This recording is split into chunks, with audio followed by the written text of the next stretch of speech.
Olá, sejam todos muito bem-vindos a uma edição especial do Inteiro Teor sobre saúde. Todos os anos, em 7 de abril, celebramos o Dia Mundial da Saúde.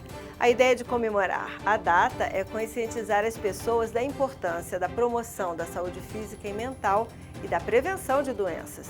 Vamos falar sobre decisões da Justiça que garantem esse direito, que é de todos. Confira. TRF1 determina bloqueio de recursos públicos para garantir medicamento de alto custo a paciente com câncer. No IT Notícias, uma seleção de decisões que impactam a saúde de quem procura a justiça. Começa agora. Vem comigo!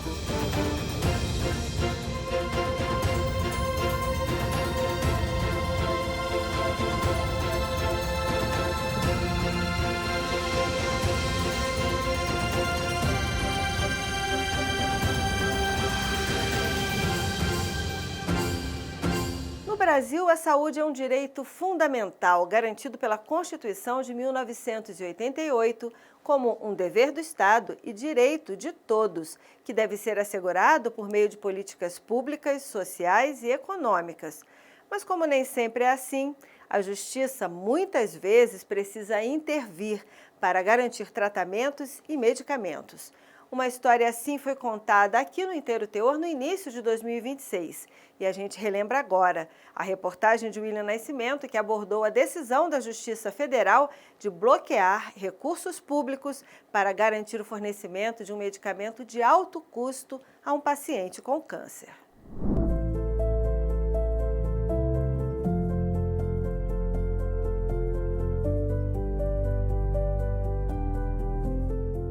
Para quem enfrenta um câncer, a interrupção do tratamento pode significar a perda da única chance de controlar a doença. Quando o acesso ao medicamento é negado, a batalha pela vida acaba chegando à justiça. Foi o que aconteceu em um caso analisado pelo TRF da Primeira Região. A 11ª turma manteve o bloqueio de mais de R$ 176 mil dos cofres da União para garantir o fornecimento de um medicamento de alto custo a um paciente com câncer. O colegiado entendeu que a medida foi necessária diante da omissão do poder público e do risco de interromper o tratamento, destacando que o direito fundamental à saúde deve prevalecer sobre interesses financeiros do Estado, especialmente quando há risco à vida. O medicamento pembrolizumab garantido nesse caso faz parte de uma nova geração de terapias contra o câncer. São tratamentos inovadores, conhecidos como imunoterapia, porque utilizam o próprio sistema imunológico do paciente para combater a doença. A diretora da Sociedade Brasileira de Oncologia, Daniele Lapeste, explica como esse tipo de medicamento atua no organismo.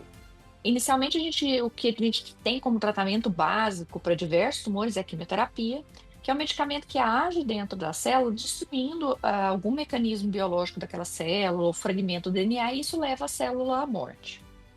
E o que é a imunoterapia? O nosso sistema imunológico ele tem a capacidade de fazer esse rastreamento já nas células normais, para descartar as células que surjam com algum defeito. Então, sistematicamente, nosso sistema imune já faz isso. Só que as células oncológicas que têm a capacidade de driblar o sistema imune são as que acabam originando os tumores futuramente. E aí, essas medicações, elas têm a capacidade de bloquear esse mecanismo da célula de se esconder do nosso sistema imunológico. Ou seja, a imunoterapia utiliza o próprio sistema imunológico do paciente para combater o câncer, estimulando as defesas do organismo a reconhecer e destruir células tumorais. Na maioria dos casos, representa uma abordagem menos agressiva e mais tolerável, com resultados bastante eficazes. Ocorre que os medicamentos dessa categoria ainda têm alto custo e, em muitos casos, não integram a lista de remédios fornecidos pelo SUS. Por isso, pacientes recorrem à justiça para garantir o acesso ou a continuidade do tratamento com terapias consideradas essenciais. No processo analisado pelo TRF1, o descumprimento pela União da decisão judicial que determinava o fornecimento do medicamento levou à adoção de uma medida mais rigorosa. O desembargador federal Pablo Zúñiga Dourado, relator do processo, explica o fundamento legal que possibilitou essa decisão. A União estava recalcitrante em cumprir essa decisão, né? Não fornecia o medicamento e já se prolongava no tempo a omissão da União em fornecer, mesmo diante de ordem judicial. E aí o que a 11ª turma fez, e eu fui o relator do processo, foi usar um precedente do Superior Tribunal de Justiça que diz que nesses casos é possível ao judiciário, inclusive o sequestro de valores, né, o bloqueio de valores na conta pública da União para garantir, assegurar o medicamento para as pessoas. Para o relator, o fator determinante para a decisão foi assegurar o direito à saúde. Esse medicamento que foi deferido no processo fazer a parte da terapia para garantir uma melhor qualidade de vida para esse cidadão, um prolongamento de sua vida, né, devido à moléstia que já ia em estágio avançado. Portanto, para reduzir ou até afastar mesmo o sofrimento desse ser humano, né, dessa pessoa. Importante ressaltar que a eficácia da imunoterapia depende da continuidade do tratamento, que em muitos casos não tem prazo definido, como ressalta a oncologista da SBO, Daniele Laperche. Nós temos algumas estratégias que variam em alguns protocolos, mas a grande maioria ela é feita uma aplicação a cada 21 dias, a cada 3 semanas, tá? E cada protocolo contempla um período de uso. Isso vai depender de que estágio da doença que nós estamos, se é uma doença inicial, se é uma doença avançada, metastática. Em alguns cenários de doença metastática, nós vamos usar até a progressão da doença, não tem um prazo definido de uso do medicamento. Então, ele tem essas doses recorrentes para manter essa efetividade e essa atuação do sistema imune contra o tumor. Apesar de estudos e descobertas recentes, o câncer continua sendo um grande desafio para a medicina. Em todo o mundo, a estimativa é que 20 milhões de novos casos surjam até 2030. No Brasil, o INCA estimou no início de 2025 que 600 mil novos casos surgiram só no ano passado, com maior incidência para os cânceres de mama e de próstata, seguidos pelo câncer de cólon e reto, o de pulmão, o de estômago e o câncer do colo do útero. A advogada especialista em saúde, Dênia Magalhães, explica o que significa na prática a decisão do TRF1. Para o cidadão, uma decisão dessa natureza significa o cumprimento estrito da Constituição, que é a proteção à vida e a garantia da saúde. Então, são os bens mais caros que nós possuímos, a nossa vida e a nossa saúde. Então, o judiciário, ao analisar esse tipo de decisão e deferir tanto o fornecimento quanto garantir os recursos pecuniários para a compra desses medicamentos, o judiciário está cumprindo o que está na legislação mais importante que nós temos, que é a Constituição, a garantia da vida e da saúde, do indivíduo e da coletividade. Para o desembargador Pablo Dourado, o colegiado buscou nessa decisão o equilíbrio entre a garantia da dignidade humana e o impacto coletivo das decisões dessa natureza. É muito complexo, é muito difícil a gente decidir esses processos, mas o que se espera é garantir uma dignidade para esse indivíduo sem um sacrifício coletivo, que é o que a União se preocupa. No final, acho que foi o que o colegiado da 11ª turma, ao sequestrar os valores para garantir a distribuição do medicamento, vislumbrou e ponderou e decidiu.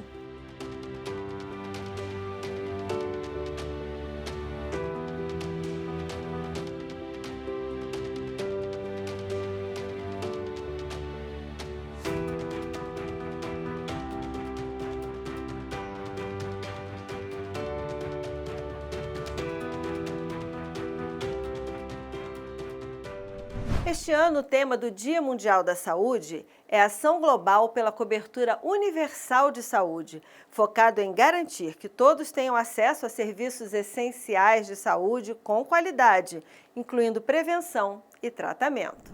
cobertura de planos de saúde, acesso a prontuários médicos e até concurso para a área de saúde. Esses são alguns dos temas das decisões que você confere a partir de agora no IT Notícias, com Roberta Nunes. É abusiva a cláusula contratual que exclui a internação domiciliar quando esta é considerada alternativa eficaz à internação hospitalar, sobretudo quando indicada pelo médico que acompanha o paciente. A partir desse entendimento pacífico do Superior Tribunal de Justiça, a 5ª turma do TRF da Primeira Região confirmou o direito da autora ao fornecimento de home care em período integral, ou seja, 24 horas por dia, com equipe multidisciplinar completa nos moldes da prescrição médica. Ela é portadora de demência de Alzheimer e diabetes e se encontra acamada, desorientada e dependente total de terceiros, necessitando, por isso, de atendimento domiciliar multiprofissional, com fisioterapia, fonoterapia, visitas médicas e enfermagem. Além da jurisprudência consolidada pelo STJ quanto à obrigação de custeio do home care, o colegiado considerou que a prova documental atualizada comprova o estado clínico da paciente e a necessidade de assistência domiciliar em período integral, o que foi garantido pela decisão do TRF1. A 11ª turma do TRF da Primeira Região confirmou o entendimento de que a Agência Nacional de Saúde Suplementar, a ANS, é competente para fiscalizar e aplicar sanções às operadoras de planos de saúde que violem normas regulatórias do setor. No caso, a ANS emitiu um auto de infração contra a Postal Saúde, que vinha cobrando dos clientes, a título de coparticipação, materiais, medicamentos, órteses e próteses utilizados nos atendimentos. Na Justiça, ao questionar a punição, a Postal Saúde, que é a Caixa de Assistência de Saúde dos Empregados dos Correios, sustenta que a cobrança seria legítima, por estar contratualmente prevista.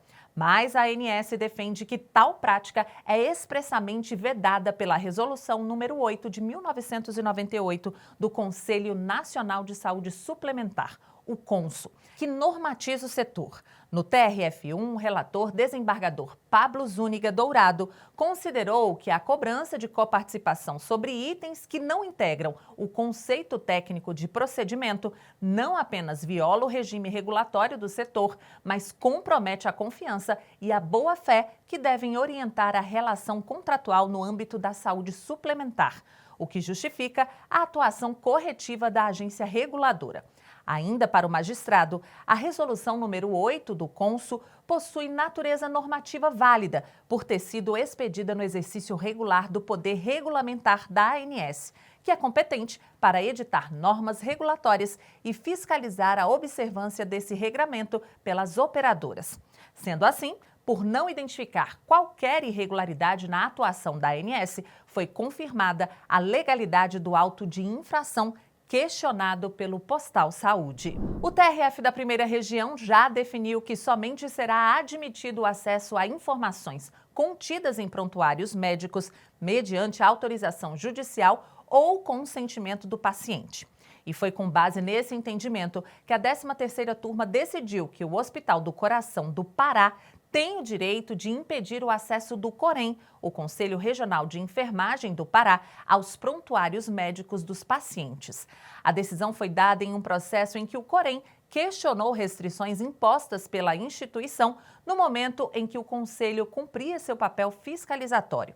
O hospital, por sua vez, sustentou que jamais impediu a fiscalização, apenas limitou o acesso a prontuários médicos e a áreas hospitalares restritas, por se tratarem de dados sensíveis protegidos pela Lei Geral de Proteção de Dados e por envolverem privacidade e segurança de pacientes.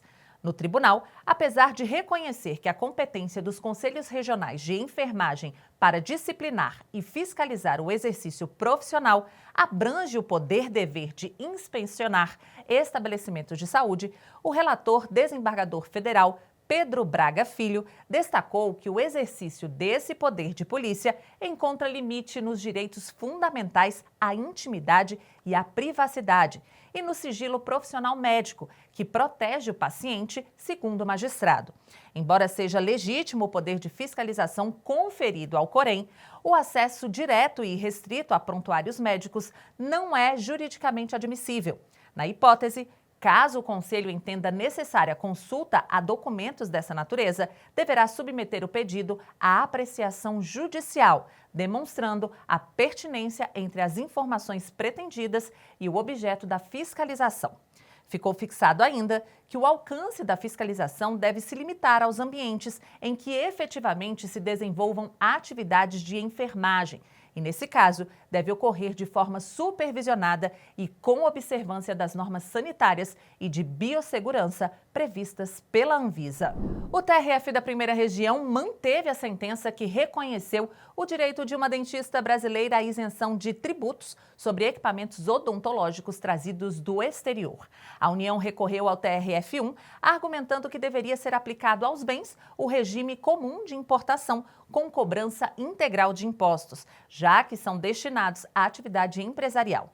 Entretanto, no TRF1, o relator desembargador federal Pedro Braga Filho entendeu que se aplica ao caso a legislação que garante isenção para ferramentas e instrumentos necessários ao exercício profissional, uma vez que ficou comprovado que os bens eram de uso profissional individual da dentista, que residiu no exterior por mais de um ano e que demonstrou, inclusive, a origem dos recursos. Sendo assim, o colegiado afastou a cobrança de tributos e a aplicação de penalidades, confirmando a liberação definitiva dos bens e a liberação do depósito judicial.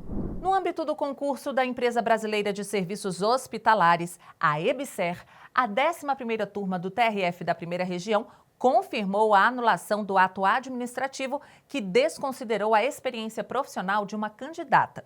A autora participou do concurso para o cargo de enfermeira e obteve a 23ª colocação entre os candidatos com deficiência. Contudo, na fase de títulos de caráter classificatório, embora tivesse comprovado 8 anos de experiência profissional como enfermeira e 2 pós-graduações, a pontuação não foi devidamente computada pela banca, sob o argumento de que ela não havia apresentado o diploma de curso superior. No recurso, a EBSER sustentou que o indeferimento da pontuação decorreu do descumprimento das exigências do edital, já que os documentos apresentados não atenderiam às regras previstas. Porém, para o relator no TRF1, desembargador federal Rafael Paulo, as declarações de tempo de serviço juntadas aos autos indicavam a função exercida, as atividades desempenhadas e o vínculo profissional, o que bastava para demonstrar a experiência. Segundo o magistrado, o diploma exigido pela EBSER constitui requisito para a posse e não condição para a contagem da pontuação na avaliação de títulos, uma vez que a experiência profissional já se encontrava devidamente comprovada.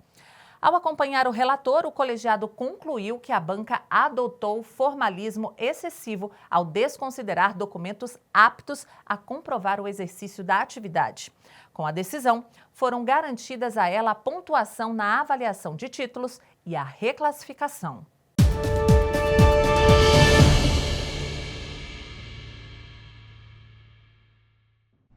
Termina agora mais uma edição do Inteiro Teor. Hoje falamos sobre saúde, que deve ser prioridade em qualquer fase da vida. E cuidar da saúde envolve escolhas diárias em diversos aspectos, como alimentação e prática de atividades físicas. Porque ter saúde não é apenas a ausência de doenças, mas garantir o pleno bem-estar físico, mental, psicológico e social de uma pessoa. Priorize sua saúde e nos vemos no próximo programa. Tchau!